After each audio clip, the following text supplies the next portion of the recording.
සුබ දවසක් ඔයාලා හැමෝටම සාදරයෙන් පිළිගන්නවා SL Job Guidance YouTube channel එකට. අද අපි මේ වීඩියෝ එක සාකච්ඡා කරන්නේ මහා මාර්ග අමාත්‍යාංශය යටතේ තියෙන මග නැගුම මාර්ග ඉදිකිරීම යන්ත්‍රෝපකරණ සමාගම යටතේ තියෙන පුරප්පාඩු 100කට වැඩි සංඛ්‍යාවක් පිළිබඳව. ඉතින් මේ තනතුරු වලට කොහොමද අයදුම් කරන්නේ මොන වගේ සුදුසුකම්ද අවශ්‍ය වෙන්නේ කියන සම්පූර්ණ විස්තර අපි මේ වීඩියෝ එකේදී සාකච්ඡා කරනවා. ඉතින් වීඩියෝ එක අවසන් වෙනකන් හිටියොත් ඔයාලට අයදුම් කරන්න පුළුවන් සම්පූර්ණ විස්තර දැනගන්න පුළුවන්.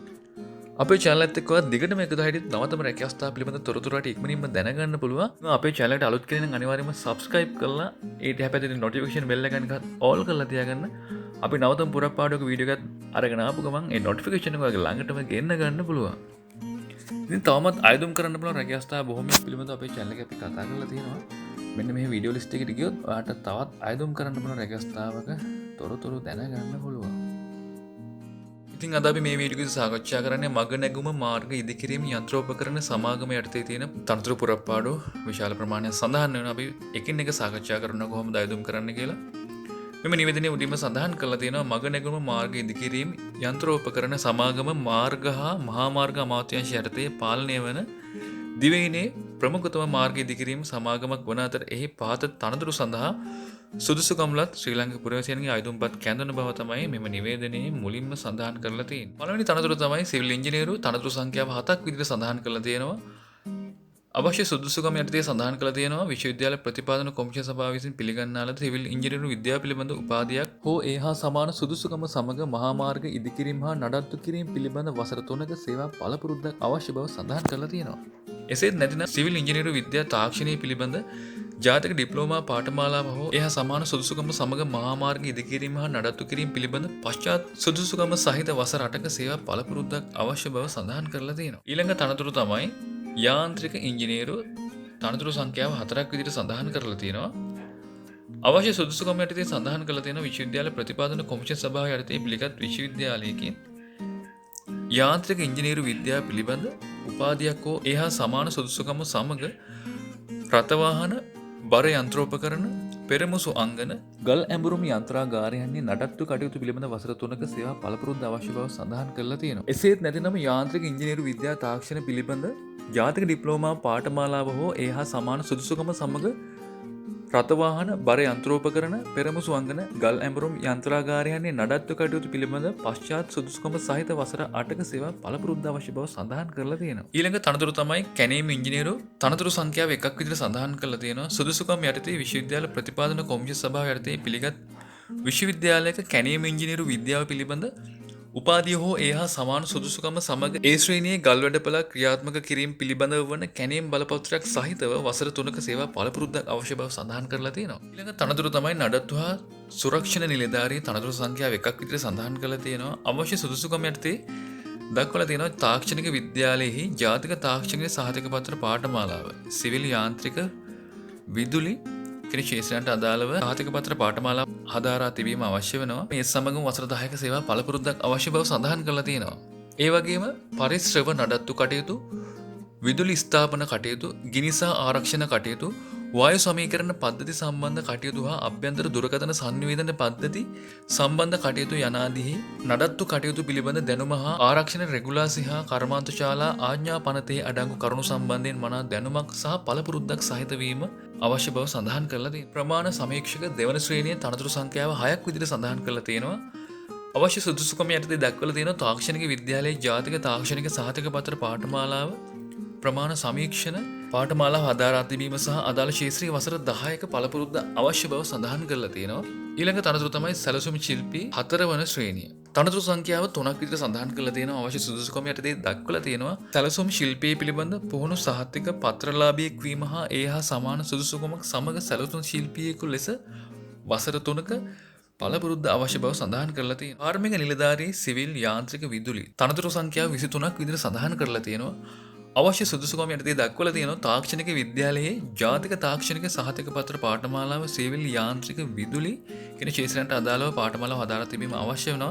ඒත් සමගම වසර 10ක සේවා පළපුරුද්ද අවශ්‍ය බව සඳහන් කරලා තියෙනවා. ඊළඟ තනතුර තමයි වැඩ පරීක්ෂක දෙවන ශ්‍රේණියේ තනතුරු සංඛ්‍යාව 15ක් විදිහට සඳහන් කරලා තියෙනවා. අවශ්‍ය සුදුසුකම් යටතේ දක්වලා තියෙනවා තාක්ෂණික විද්‍යාලයේ තාක්ෂණය සිවිල් විදුලි ශාස්ත්‍රය යටතේ පිළිබඳව ජාතික සහතික පත්‍ර පාඨමාලාව හදාරා තිබීම අය හා සමාන සුදුසුකම් සපුරා තිබීම අවශ්‍ය වෙනවා. ඊළඟ තනතුරු තමයි ගබඩා පාලක තුන්වන ශ්‍රේණියේ පුරපාඩු සංඛ්‍යා 23ක් විදිහට සඳහන් කරලා තියෙනවා. අවශ්‍ය සුදුසුකම් යටතේ දක්වලා තියෙනවා. අපස ඌපෙළ විභාගයේ වාණිජ්‍ය අංශයෙන් සමත් වීම හෝ AAT දෙවන අදිරිය සම්පූර්ණ කර තිබීම හෝ ඒ හා සමාන සුදුසුකමක සමග අදාළ ක්ෂේත්‍රයේ වසර 2ක සේවා පළපුරුද්ද අවශ්‍ය බව සඳහන් කරලා තියෙනවා. තනතුරු තමයි පරීක්ෂණාගාර සහකාර දෙවන ශ්‍රේණිය පුරපාඩු සංඛ්‍යාව 1ක් විදිහට සඳහන් කරලා තියෙනවා. අවශ්‍ය සුදුසුකම් යටතේ තාක්ෂණික විද්‍යාලයෙහි ජාතික තාක්ෂණික සහතික පත්‍ර පාඨමාලාව හදාරා තිබීම හෝ ඒ හා සමාන සුදුසුකමක් සමග පිළිගත් ආයතනයක පරීක්ෂණාගාර පරීක්ෂණ පිළිබඳ වසර 2ක පළපුරුද්ද අවශ්‍ය බව සඳහන් කරලා තියෙනවා. එසේත් නැතිනම් තාක්ෂණික විද්‍යාලයේ ජාතික සහතික පත්‍ර පාඨමාලාව අර්ධ වශයෙන් අවසන් කර ඇති හෝ ඒ හා සමාන සුදුසුකමක් සමග පිළිගත් ආයතනයක පරීක්ෂණාගාර පරීක්ෂණ පිළිබඳ වසර 5ක පළපුරුද්ද අවශ්‍ය බව සඳහන් කරලා තියෙනවා. ඊළඟ තනතුර තමයි කාර්මික ශිල්පී 4 වන ශ්‍රේණිය පුරපාඩු සංඛ්‍යාව 10ක් විදිහට සඳහන් කරලා තියෙනවා.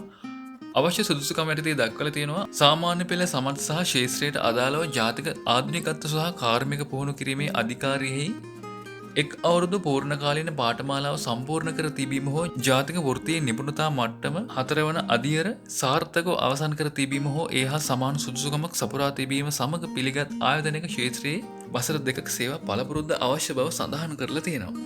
ඊළඟ තනතුර තමයි විදුලි කාර්මික ශිල්පී 4 වන ශ්‍රේණිය පුරපාඩු සංඛ්‍යාව 5ක් විදිහට සඳහන් කරලා තියෙනවා. සුදුසුකම් යටතේ දක්වලා තියෙනවා සාමාන්‍ය පෙළ සමත් සහ ජාතික ආධුනිකත්ව සහ කාර්මික පුහුණු කිරීමේ අධිකාරියෙහි විදුලි කාර්මික ශිල්පය පිළිබඳ එක් අවුරුදු පූර්ණකාලීන පාඨමාලාව හදාරා තිබීම හෝ ජාතික වෘත්තීය නිපුණතා මට්ටම 4 වන අදියර සාර්ථකව අවසන් කර තිබීම හෝ ඒ හා සමාන වන සුදුසුකම් සපුරා තිබීම සමග පිළිගත් ආයතනික ක්ෂේත්‍රයේ වසර 2ක පළපුරුද්ද අවශ්‍ය බව සඳහන් කරලා තියෙනවා. යන්ත්‍රාගාර ක්‍රියාකරු දෙවන ශ්‍රේණිය පුරපාඩු සංඛ්‍යාව 3ක් විදිහට සඳහන් කරලා තියෙනවා. සුදුසුකම් යටතේ සාමාන්‍ය පෙළ විභාගයට පෙනී සිටීමත් සමග පහත සඳහන් යන්ත්‍රාගාරවල වසර 10ක සේවා පළපුරුද්ද අවශ්‍ය බව සඳහන් කරලා තියෙනවා. ගල් ඇඹරුම් යන්ත්‍රාගාර, පෙරමුසු යන්ත්‍රාගාර, කොන්ක්‍රීට් මිශ්‍රණ යන්ත්‍රාගාර යනුවෙන් එම යන්ත්‍රාගාර සඳහන් කරලා තියෙනවා. ඊළඟ තනතුර යන්ත්‍ර ක්‍රියාකරු ස්කැවේටර් වීල් ලෝඩර් 4 වන ශ්‍රේණිය පුරපාඩු සංඛ්‍යාව 2ක් විදිහට සඳහන් කරලා තියෙනවා.